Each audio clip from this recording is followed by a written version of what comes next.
अल्हम्दुलिल्लाह वस्सलातु वस्सलामु अला रसूलिल्लाह।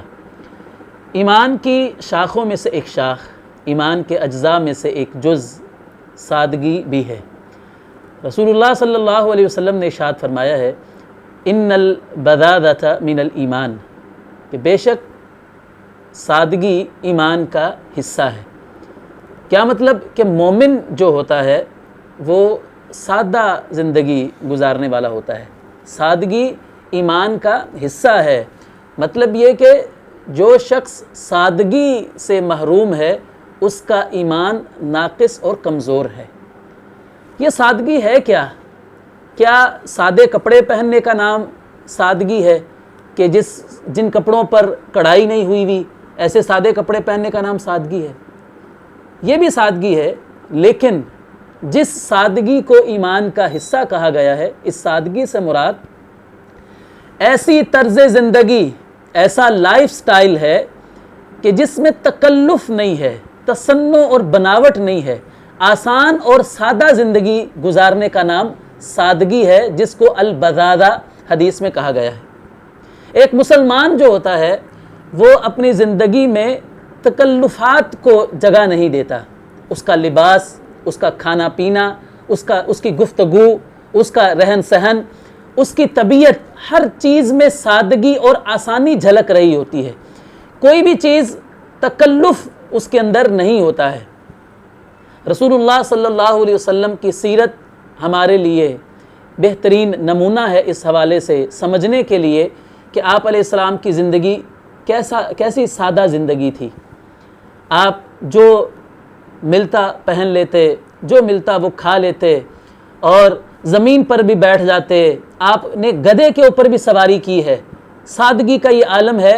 हदीस में आता है कि कोई औरत आपको काम करने के लिए कहती तो आप उसका काम करने के लिए चले जाते। बच्चों के पास से गुज़रते तो बच्चों को आप सलाम करते।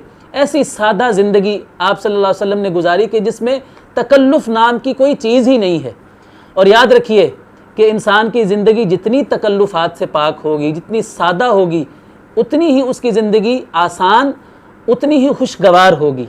आज अगर हम देखें हमारी ज़िंदगियों के अंदर जो परेशानियां हैं, उनकी एक बहुत बड़ी वजह यह है कि हमने अपनी ज़िंदगियों के अंदर बहुत सारे तकल्लुफ़ात जो है ना उनको जगह दे रखी है। इसलिए हम जब वो तकल्लुफ़ात हमसे पूरे नहीं हो पाते तो हम परेशान होते हैं। जब वो तकल्लुफ़ात हमारी ज़िंदगी में नहीं होंगे तो अल्लाह जानता है कि हमारी ज़िंदगियाँ सादा, आसान और खुशगवार बन जाएंगी।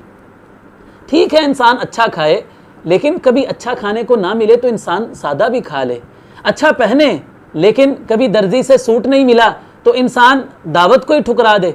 आप देखें हमारा हाल ये है कि हमने किसी के पास जाने के लिए वादा किया हुआ है, वक्त दिया हुआ है कि मैं फ़लाँ वक्त पर आपको मिलूँगा, लेकिन ऐन वक्त पे आकर हमारी गाड़ी ख़राब हो जाती है।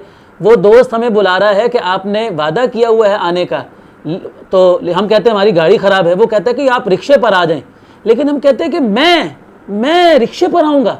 यानी ऐसा एक लाजमा हमने ज़िंदगी का बना लिया कि मैं जाऊँगा तो अपनी एसी वाली गाड़ी पर ही जाऊँगा। रिक्शे पर जाना तो मेरी शान के ख़िलाफ़ है। जिस नबी को हम मानते हैं वो नबी तो गधे पर भी सवारी करने को अपने लिए बुरा नहीं समझता, उसमें आर महसूस नहीं करता, और हमारे लिए रिक्शे पर सफ़र करना जो है वो परेशानी का सबब जो है वो बन जाता है। खाना सामने आ जाता है, ठीक है चम्मच से हम खाते हैं, लेकिन कभी मौका ऐसा भी आ जाता है कि खाने के लिए चम्मच नहीं है तो हम खाने से इनकार कर दें कि भाई चम्मच नहीं है तो मैं तो खाना नहीं खाऊंगा। यानी ये लवाज़मात और तकल्लुफ़ात हम इस तरह अपनी ज़िंदगी का लाजमा उसको बना लें कि जब ये तकल्लुफ़ात ना हो तो हम उस काम को करने से इनकार कर दें।